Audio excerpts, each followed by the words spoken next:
Anti ചെറിയ രീതിയിൽ ഫിറ്റാണ്. മദ്യപിച്ച ലക്ഷണങ്ങളൊന്നും കാണിക്കരുത്. അത്യാവശ്യം മാത്രം സംസാരിച്ചാൽ മതി. സംസാരിക്കേണ്ടതൊക്കെ ഞാൻ സംസാരിച്ചോളാം. അങ്കിളും ആന്റിയൊക്കെ എന്ത് പറഞ്ഞാലും ക്ഷമിച്ചു നിൽക്കണം.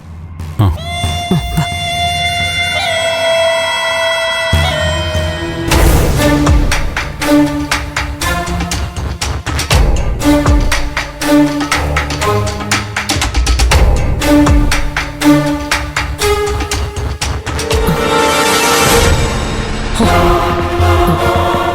ചെല്ല നന്ദ.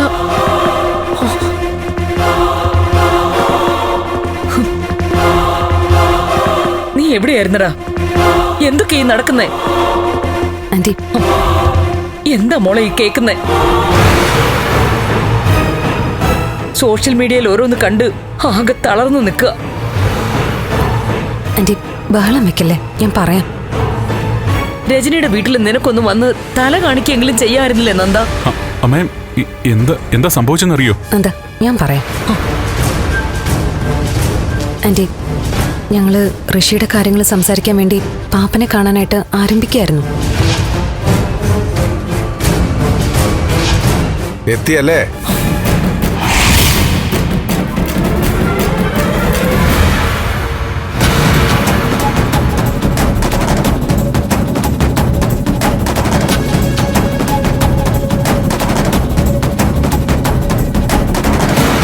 നന്ദ, നീ എവിടെയായിരുന്നു?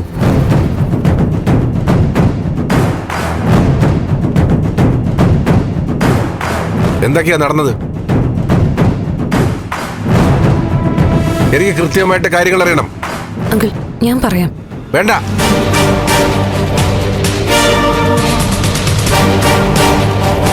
ഇവനോടല്ലേ ഞാൻ ചോദിച്ചത്? ഇവൻ പറയട്ടെ.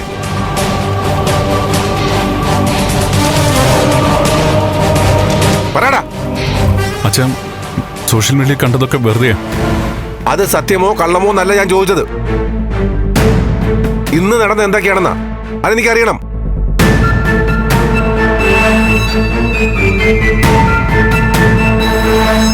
ഞാൻ വിളിച്ചിട്ട് നീ ഫോൺ എടുക്കാത്തെന്താ? അങ്കിൾ, ഞാൻ പറയാം. ഇസബല്ല, ഞാൻ എന്റെ മോനോടാ ചോദിച്ചത്. അച്ഛാ, ഇസബലോട് വെറുതെ ചൂടാവണ്ട.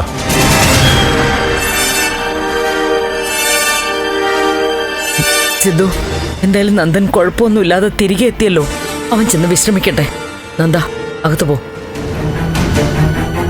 നിൽക്കണ അവിടെ.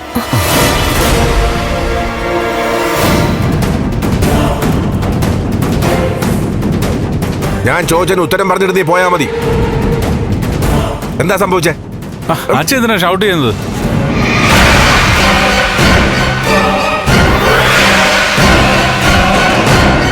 നന്ദ, നീ ഇന്നും മദ്യപിച്ചിട്ടുണ്ടല്ലേ?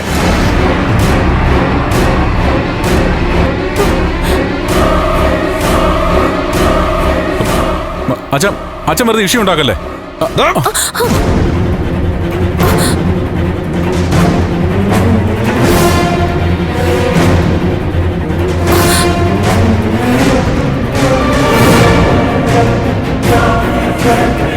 അങ്കിൾ, പ്ലീസ്, ഞാൻ തന്നെ തല്ലരുത്. ഇസബൽ എന്തായി കാണിക്കുന്നേ? നീ ആരെയാ തടയുന്നേ? അച്ഛനും മകനും തമ്മിലാ സംസാരിക്കുന്നേ. അവിടെ മറ്റാരും ഇടപെടണ്ട.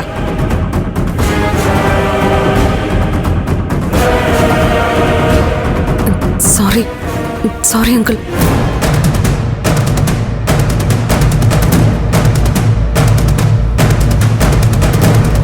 സോറി ദേവിക. ഞാൻ പെട്ടെന്നുണ്ടായ വെപ്രാളത്തില് അറിയാതെ അങ്ങ് ചെയ്തു പോയതാ.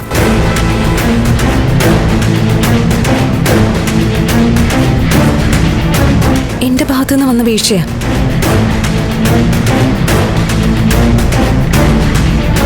ദേവിക പറഞ്ഞതാ ശരി. അങ്കിളും നന്ദനും കൂടിയുള്ള സംസാരത്തിനിടയിൽ ഞാൻ ഇടപെടാൻ പാടില്ലായിരുന്നു. എല്ലാം കൊണ്ടും ഈ വീട് നാനാവിധമായി.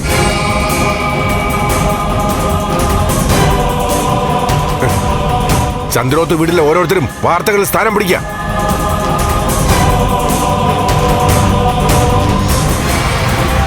MLA യുടെ വക ഭരണ മികവിന്റെ MLA ഭർത്താവിന്റെ വക നാട്ടിൽ പറയാൻ പറ്റാത്തത്. നീയൊക്കെ എന്നാടാ നന്നാവാൻ പോകുന്നത്? അയ്യോ അങ്കിൾ, അങ്ങനെ പറയല്ലേ. ഇന്നത്തെ സംഭവങ്ങളില് നന്ദൻ നിരപരാധിയാ.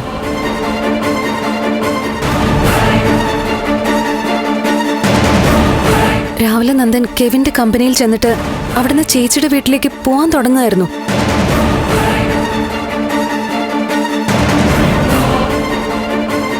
അതിനിടയില് ഋഷിയുടെ കൂട്ടുകാരെന്നും പറഞ്ഞ് ചിലര് പ്രശ്നം ഉണ്ടാക്കിയത്.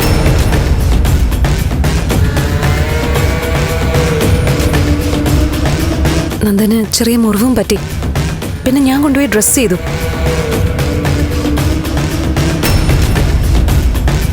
ഈശ്വര, എന്തൊക്കെയാ കേക്കുന്നേ? എന്നിട്ട് നീ എന്താ പോലീസ് പരാതിപ്പെടാത്തത്? ഈ നാട്ടിലെന്താ നീതി ന്യായമൊന്നുമില്ലേ? അത് നിന്റെ ഭാഗത്തുനിന്ന് എന്തെങ്കിലും കുഴപ്പമുണ്ടായി കാണും. അങ്കിൾ, അത് ഞാൻ തന്നെയാ പറഞ്ഞത്, ഇതൊരു ഇഷ്യൂ ആക്കണ്ടെന്ന്.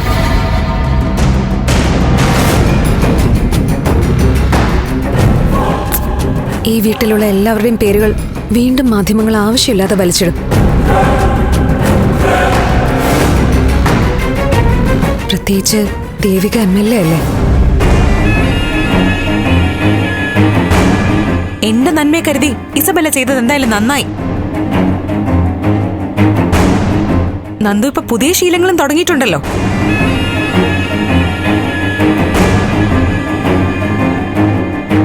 മദ്യപിച്ച് വരുന്ന നന്ദുവിനെ ന്യായീകരിക്കാനും ആളുണ്ടാവും. അത് ദേവിക, ഇന്ന് ഈവനിങ് കെവിന്റെ കമ്പനിയിൽ ചില ഫോറിനേഴ്സ് വന്നിരുന്നു. കമ്പനി ഡെവലപ്മെന്റ്സിന്റെ ഭാഗമായിട്ട് ചില എഗ്രിമെന്റ്സ് സൈൻ ചെയ്യാൻ. അവർക്ക് ട്രീറ്റ് കൊടുത്തപ്പോ നന്ദൻ കമ്പനിക്ക് വേണ്ടി അവരോടൊപ്പം കൂടിയതാ.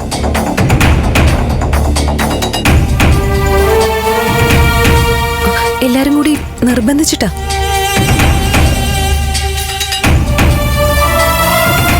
സ്വാങ്കിൾ, ഇന്ന് നടന്ന യാതൊന്നിലും നന്ദന് ഉത്തരവാദിത്വം ഇല്ല.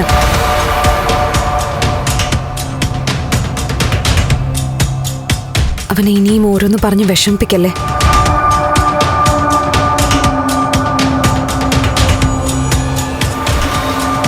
ദേവിക, സോറി. ദേവികയുടെ ഫീൽ എനിക്ക് ഊഹിക്കാൻ പറ്റും. I am really sorry.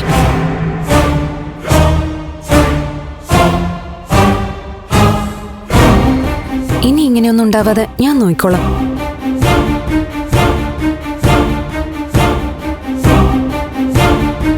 Uncle, ഞാൻ ഓവർ സ്വാതന്ത്ര്യം എടുത്തെന്ന് കരുതരുത്. അച്ഛാ, സോറി അച്ഛാ. ഇസബെല്ല പറഞ്ഞ പോലെ കാര്യങ്ങള്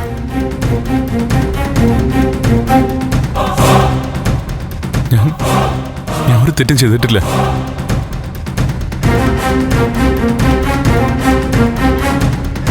സോറി.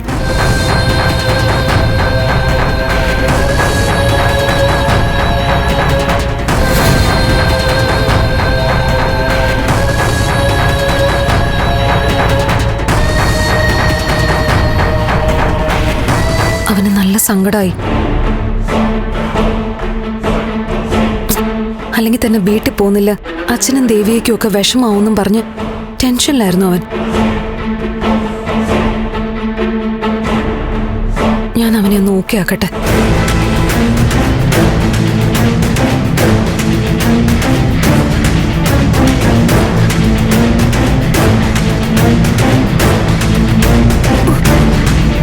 അച്ഛാ, എനിക്കിതൊന്നും വിശ്വസിക്കാൻ പറ്റുന്നില്ല. എന്തൊക്കെയോ നാടകങ്ങൾ ഇതിന് പിന്നിലുണ്ട്. എനിക്കെല്ലാം വിശ്വസിക്കാൻ പറ്റുന്നുണ്ട്. ഒരു നാടകവും കളിക്കാത്ത ആൾക്കാരല്ല ചുറ്റിലുള്ളത്.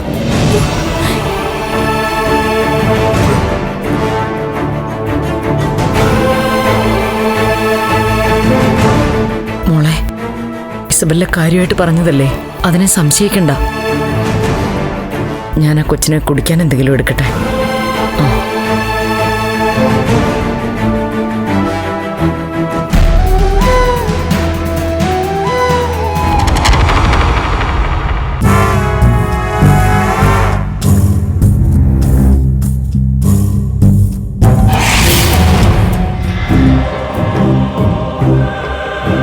നന്ദന് ഫീലായോ?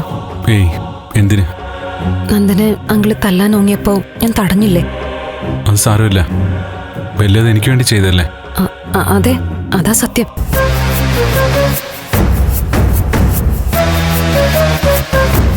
എന്നാലും ദേവിക പറഞ്ഞതുപോലെ നന്ദന്റെ അച്ഛനല്ലേ?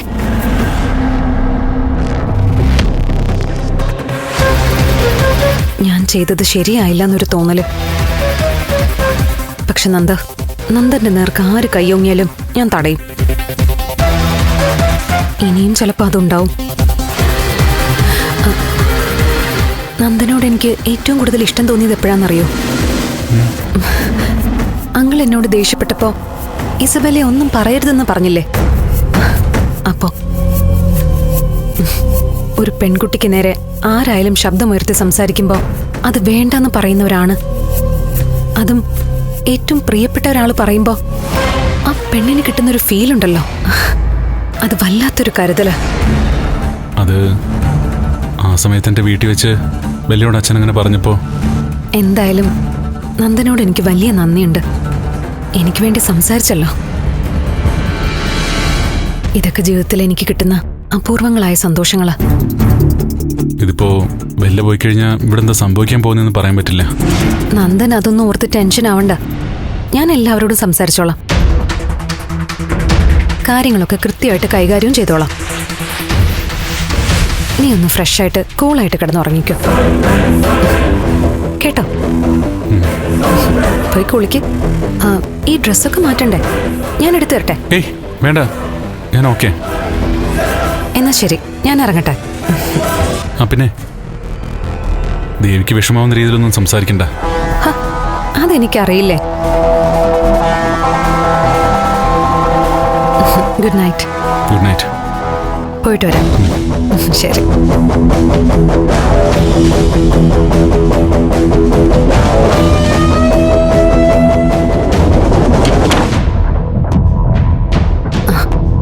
ദേവിക, ഒരു പ്രകാരത്തിൽ നന്ദനെ ഞാൻ കൂളാക്കിയിട്ടുണ്ട്.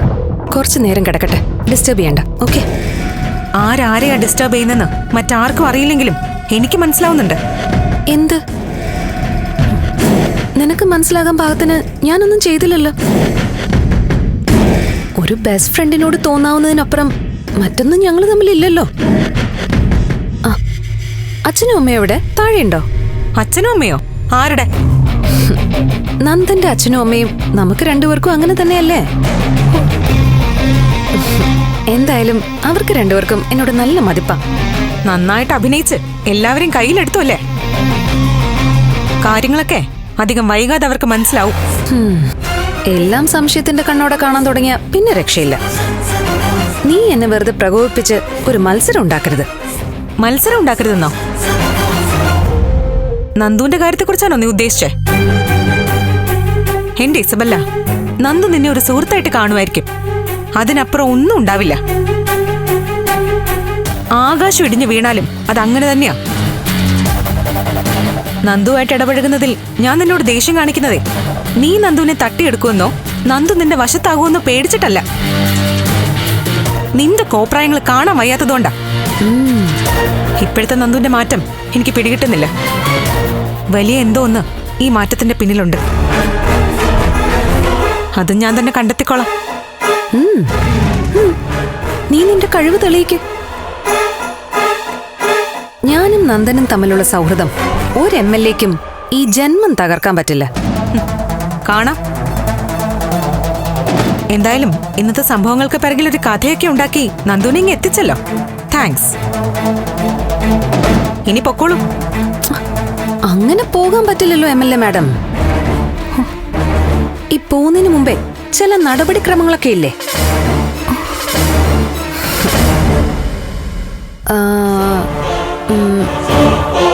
അല്ല, നീയും വാ, കുറെ കാര്യങ്ങൾ പറയാനുണ്ട്. വാ.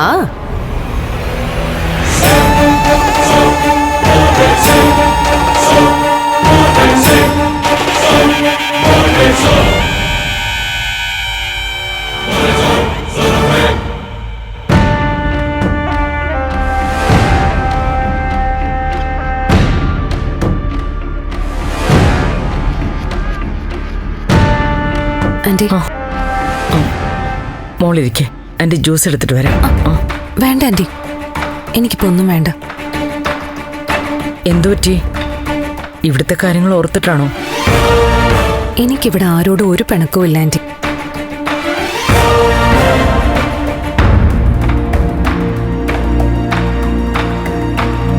അല്ല, നന്ദൻ നല്ല ഡിപ്രസ്ഡാ.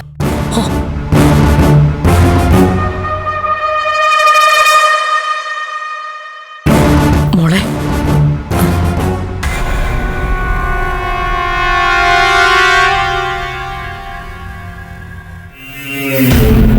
അങ്കിൾ, ഇന്നത്തെ സംഭവത്തില് നന്ദനാകെ വല്ലാത്ത അവസ്ഥയില. ഒരാത്മഹത്യയെക്കുറിച്ച് പോലും അവൻ ചിന്തിച്ചുകൂടാന്നില്ല.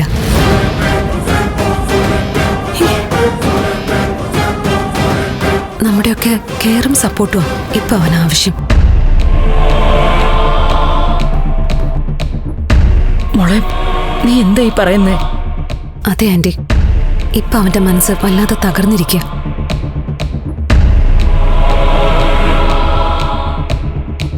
ഇന്നത്തെ സംഭവങ്ങള് കൂടുതൽ അഫക്റ്റ് ചെയ്യേണ്ടത് ഒരു പെൺകുട്ടി എന്ന നിലയ്ക്ക് എന്നെയാ.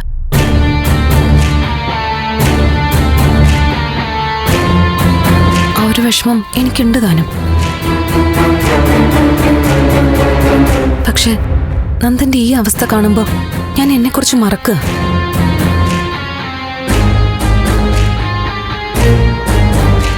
നന്ദൻ വെറും പാവോ, അതുകൊണ്ട് മനസ്സിങ്ങനെ തളർന്നു പോകുന്നു. പക്ഷെ വിഷമിക്കണ്ട, ഞാൻ കാര്യങ്ങളൊക്കെ പറഞ്ഞു മനസ്സിലാക്കിയിട്ടുണ്ട്.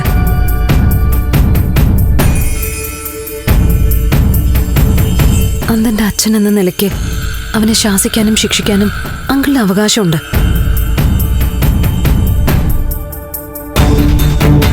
പക്ഷെ ഇപ്പോഴത്തെ കണ്ടീഷനിൽ ഒന്ന് ശ്രദ്ധിക്കണം.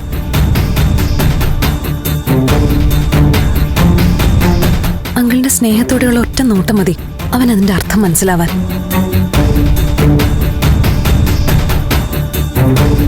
ഇപ്പൊ എന്നോട് കണ്ണു നിറഞ്ഞു പറയുമായിരുന്നു, മദ്യപിച്ചിട്ട് വന്ന അച്ഛന്റെ മുമ്പിൽ നിൽക്കുന്നത് തന്നെ വലിയ പാവമാണെന്ന്.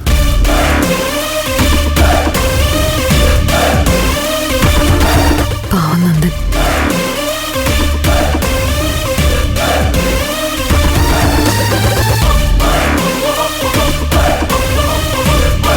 ദേവികെ, ഞാൻ പറഞ്ഞതെല്ലാം നീയും കേട്ടല്ലോ അല്ലേ? ദേവികയുടെ പ്രയാസം എനിക്കറിയാം. വിഷമിക്കണ്ട ദേവിക.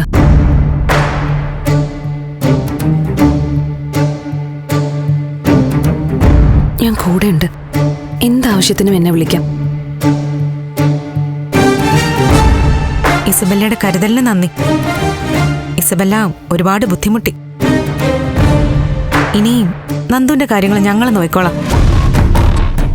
ഇസബല്ല പ്രയാസപ്പെടണ്ട.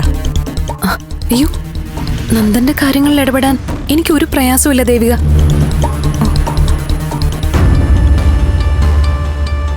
ഞാൻ കഴിഞ്ഞ ദിവസം അങ്കിളിനോട് പറയായിരുന്നു, പണ്ട് മുതലേ ഞങ്ങളുടെയൊക്കെ ഒരു ആദർശ ബിംബമായിരുന്നു സിദ്ധാർത്ഥൻ ചന്ദ്രോത്ത്.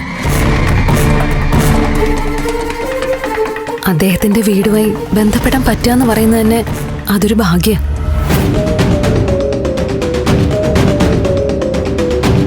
അതുകൊണ്ട് ഇവിടുത്തെ ഏതൊരു കാര്യത്തിലും ഇവിടെ നിന്ന് ക്ഷണിക്കാതെ തന്നെ ഞാനുണ്ടാവും.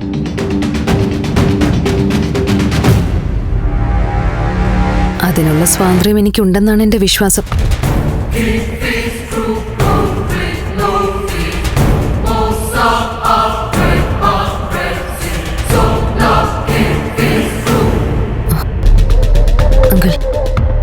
അങ്കിൾ നന്ദനെ തല്ലിയപ്പോ ഞാൻ തടഞ്ഞു. അറിയാതെ ചെയ്തു പോയതാ. അങ്കിൾ എന്നോട് ക്ഷമിക്കണം. അത് ഇസബല്ല പറഞ്ഞല്ലോ, അത് കഴിഞ്ഞു. പക്ഷേ ഇനി ഇതുപോലുള്ള കാര്യങ്ങൾ ആവർത്തിക്കാതെ ശ്രദ്ധിക്കണം.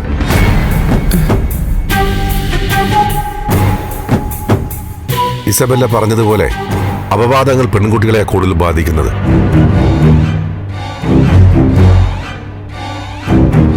അതുകൊണ്ട് ഒരു കരുതൽ വേണം. അതെ, ഇനി എന്തെങ്കിലും ആവശ്യമുണ്ടെങ്കിൽ ഇങ്ങോട്ട് വരാമല്ലോ. ഇവിടെ ഇരുന്ന് സംസാരിക്കാം. ഞാൻ ഇറങ്ങട്ടെ ആന്റി.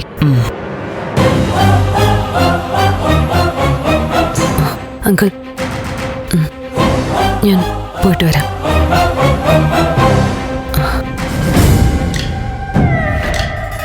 ഞാൻ ഇറങ്ങട്ടെ ദേവികെ. നന്ദനെ നന്നായിട്ട് കെയർ ചെയ്യണേ.